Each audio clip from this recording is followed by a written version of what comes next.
We have a very full schedule this morning, so I'm delighted to welcome, in fact, right on cue, I'm delighted to introduce our first address, which is from the Honourable Ken Wyatt, AM MP. Let me tell you a little bit about the Honourable Ken Wyatt. He is a Minister for Indigenous Health and a Minister for Senior Australians and Aged Care.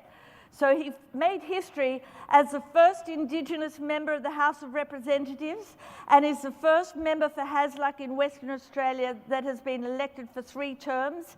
He became the first Indigenous member of the Federal Executive when he was sworn in as the Assistant Minister for Health, responsible for aged care service delivery and implementation, as well as dementia, Organ and Tissue Authority and Australian Hearing.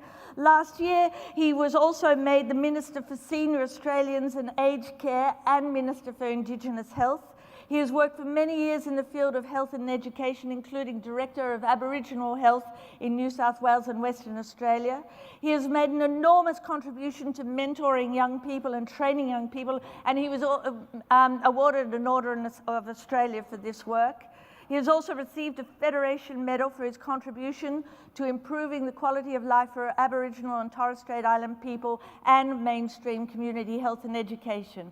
Ken brings decades of professional experience in health and education, as well as a lifetime of personal experience to his role as Minister, and we're thrilled to have him with us this morning. Please welcome to the stage the Honourable Ken Wyatt, AM MP.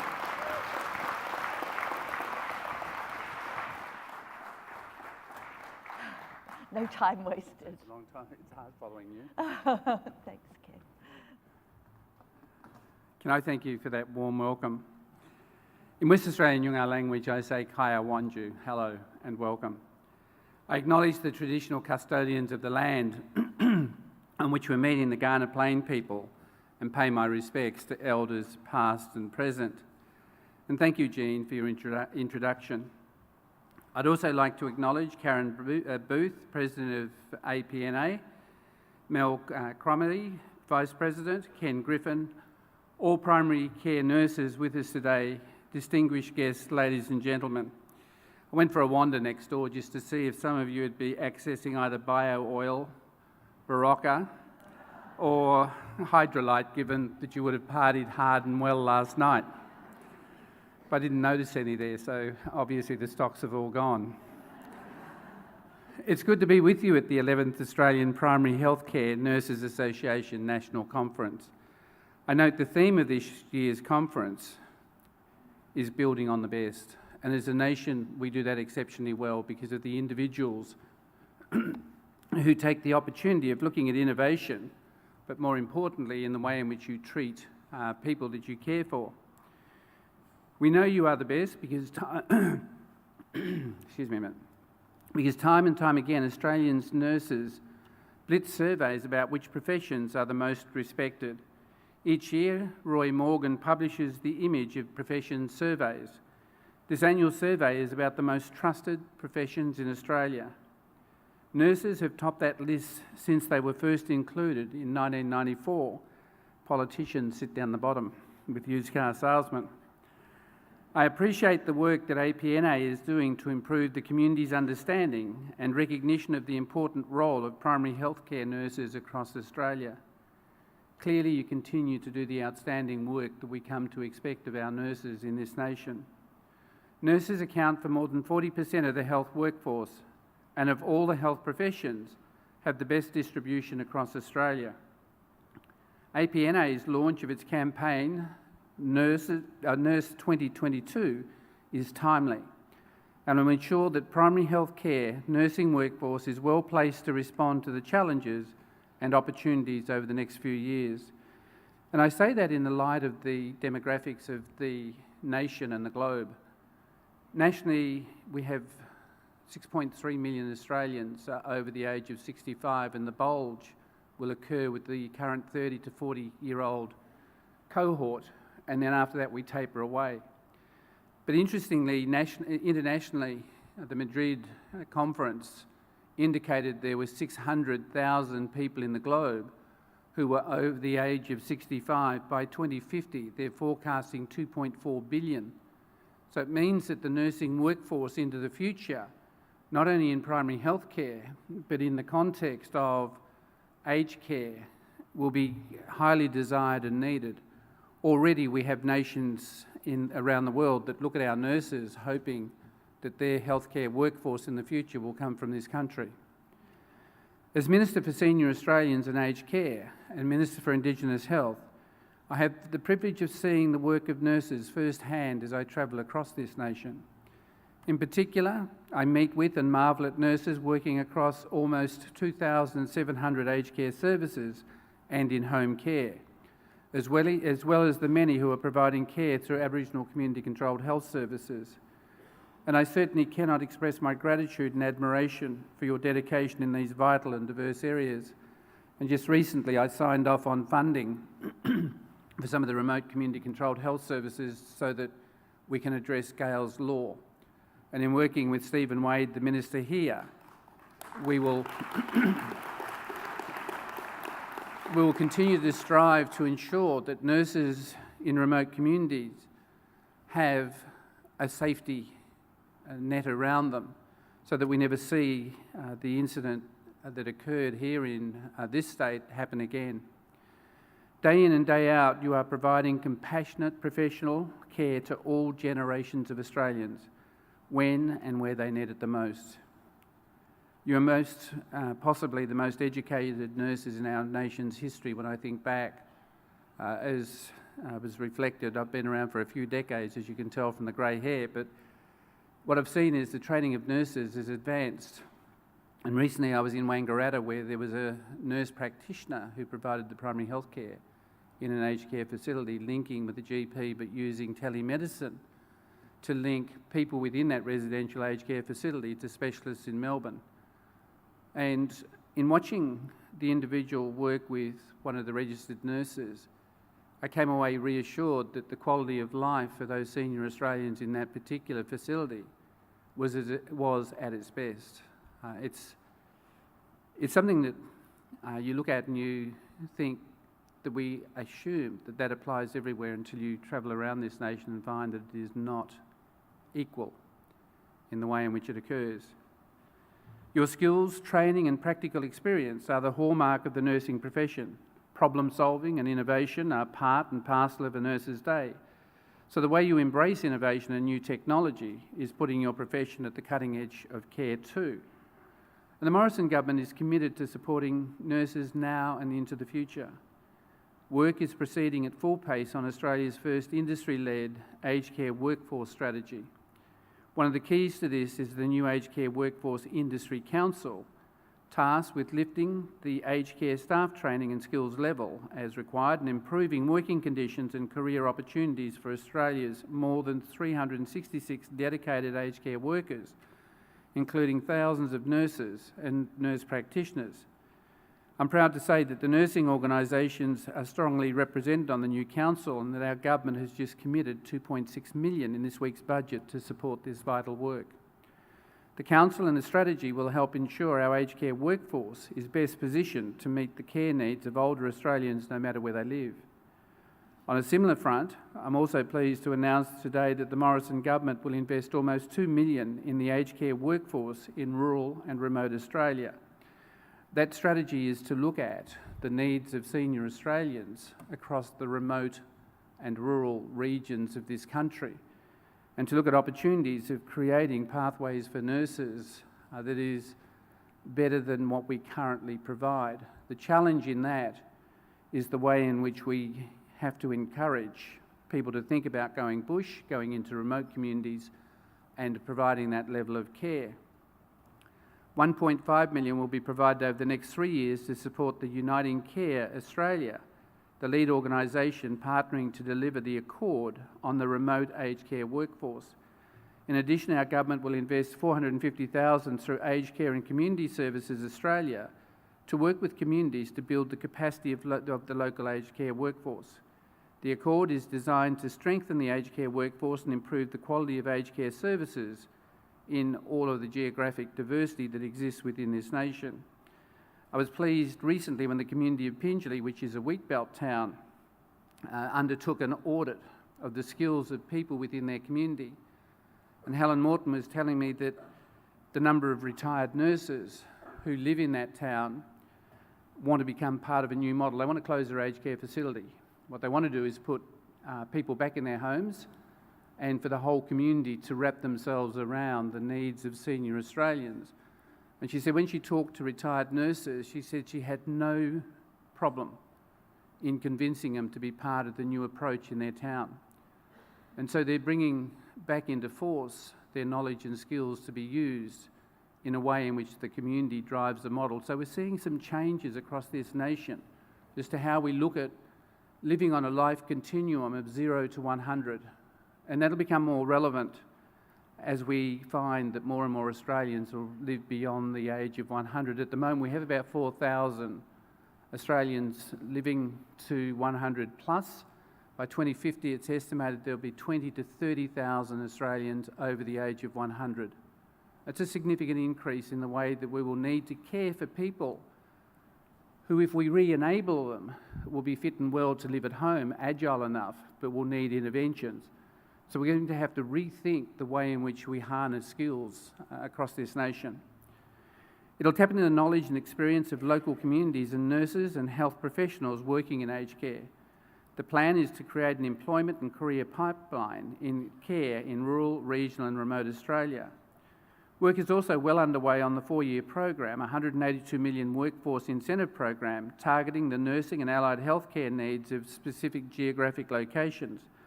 Nurses and nurse practitioners are being given a stronger role in frontline care, easing pressure on doctors and ensuring patients receive the right care when they need it. The nursing workforce will be strengthened through training and support for nurses moving into general practice and a review of current training curricula. Practices will receive incentives to employ nurses, allied health professionals, including non-dispensing pharmacists and Aboriginal and Torres Strait Islander health workers. Working in partnership with APNA, we are also providing $8.3 million over 4 years to help deliver the Nursing in Primary Healthcare program. Australia's population is ageing and the burden of disease is shifting. If you're a male now and you go into aged care, you go in at approximately the age of 82. If you're a woman, you go in at 84. But we think by the end of the decade, the entry age into residential aged care will probably be 92. So it will push out, and that brings other challenges. The government is keenly aware that managing Australia's evolving healthcare needs and demands and systems demands a strong preventative health focus ahead of any hospitalisation. The Nursing in Primary Healthcare program is about building the capacity and role of Australia's primary healthcare nursing workforce. It will promote the employment of and provide support to nurses in primary healthcare settings. At the same time, APNA will support nurses to move into primary healthcare and test new ways to deliver care around Australia. As part of this initiative, APNA will run 3 projects. The first is Transition to Primary Practice, which will see over 150 nurses working in primary healthcare settings over a 4-year period, undertaking intensive program activity with mentor support. The second project is building nurse capacity, where 35 nurses and their primary healthcare organisations, supported by APNA, will test and implement models of nurse-led, team-based care in a range of locations. And thirdly, the Chronic Disease Management and Health Ageing Workshops will deliver professional development for nurses in these 2 vital areas of healthcare. Nurses are a critical part of the general practice team. And secondly, nurses are often the healthcare professional with the highest contact rates within acute care, residential aged care, and in rural and remote settings. It is essential that the nursing workforce is highly educated, prepared to meet rapidly changing service delivery environments and provide healthcare across the lifespan of all Australians. As many of you will know, the first independent review of nursing education in Australia since 2002 is currently underway. The review will examine the current preparation of nurses in Australia, registered nurses, enrolled nurses, nurse practitioners, to ensure our workforce will continue to meet the future needs of our communities. Led by Emeritus Professor Stephen Schwartz, AM, the review will consider national and international trends supported by the Office of the Chief Nursing and the midwifery officer in the Department of Health. It will also consult extensively with consumers and representatives from health, aged care, disability, education and regulatory sectors, including, of course, nurses. It will look at student selection factors and the competitiveness of nurse education in Australia internationally. Public consultation has already commenced and will close on the 27th of June 2019. If you haven't done so already, I encourage you to participate because these findings will be released later this year. I just want to turn to Indigenous health more specifically now. Making sure high-quality primary health care is delivered in a culturally and competent way is a key to improving the health and well-being of Indigenous people. It's heartening that we are seeing more and more Aboriginal and Torres Strait Islander people working in the health system, including as primary care nurses. But when we have them entrenched in a whole range of positions across the various levels of health, then we've got a far better opportunity of influencing and changing what happens. The work our government is undertaking in close partnership with families, elders, communities, health agencies and at all levels of government is critical to this change. And we can make the changes we want to see in health in terms of the well-being of Indigenous people with the dedication and commitment of nurses. In 2018, the COAG Health Council committed to work with Aboriginal and Torres Strait Islander leaders to develop an Aboriginal and Torres Strait Islander and health medical workforce plan. This arose out of Alice Springs, where Indigenous leaders met with all the health ministers and said, we will never close the gap in Indigenous health unless we have more of our people working side by side with nurses and professionals within the healthcare system, not taking their place, but occupying places in which the engagement with Aboriginal communities and Torres Strait Islander communities is on the basis of walking and working side by side together. Because when I was in New South Wales, in a speech that I gave to the New South Wales staff at the time, I said that the health of Aboriginal people will never improve unless it becomes everybody's business. Unless it becomes everybody's business, then what will happen is that the Indigenous component of the population will continue to go only to Aboriginal specific services when the suite of everything that we need on that continuum of 0 to 100 prevails across the whole sector of health and is not identified as just one component. And to its credit, I've seen the changes in New South Wales since leaving there as showing a marked improvement in specific areas of health because everybody has combined to work together to use both knowledge and skills to make a difference in closing a gap, but we need that uniformly across the nation. The Morrison government is providing funding for the development of this plan, which will be focused largely on getting more Indigenous doctors, nurses and health workers on country. This will be the first national plan encouraging and supporting more Indigenous Australians to pursue a rewarding career in healthcare. It will be a collaborative effort that draws on the expertise of many who are working tirelessly on closing the gap with the strong involvement of Aboriginal and Torres Strait Islander state and territory government and state and territory governments and other key organisations. These things are moving quickly on this front, with a draft plan due to be submitted to the next COAG Health Council Indigenous Roundtable in July 2019. Our government will continue to work closely with nurses and Aboriginal and community-controlled health services to deliver and develop practical, evidence-based policy and programs that make a real difference in the lives of Aboriginal and Torres Strait Islander people. This is a fundamental part of our focus on closing the gap and supporting culturally appropriate primary health care and programs. Recently, I announced funding of $350,000 for the production of an Australian first online cultural safety training courses for nurses and midwives. The inclusion of cultural safety as one of the codes of professional standards for nurses and midwives is driving an increase in demand for cultural safety training. And I want to acknowledge the Congress of Aboriginal and Torres Strait Islander nurses and midwives who will develop this training course. This innovative use of established technology will enable nurses to learn about culturally safe care where they live and work and at a time that suits them. The drivers of this initiative and all the work we do together is the fundamental belief that everyone using health services in Australia should feel valued and respected through their consultation and aftercare. I know nurses will continue to excel in everything that you do and keep on leading the way in better health outcomes for all Australians. I look forward to hearing the outcomes of this conference and have no doubt that they will help in shaping our nation's health future by building on the best. And I say this in the context of, if we consider our workforce needs, in aged care, I will need to go from 366,000 staff to just over 1 million by 2050. Early childhood services will need, by 2050, 940,000 staff. NDIS will need about 1.2 million. Combine that with the needs of the hospital system and with primary healthcare nurses in the various settings, then the competing demand for the skills in workforce just in our areas will be significant. So I congratulate all of you.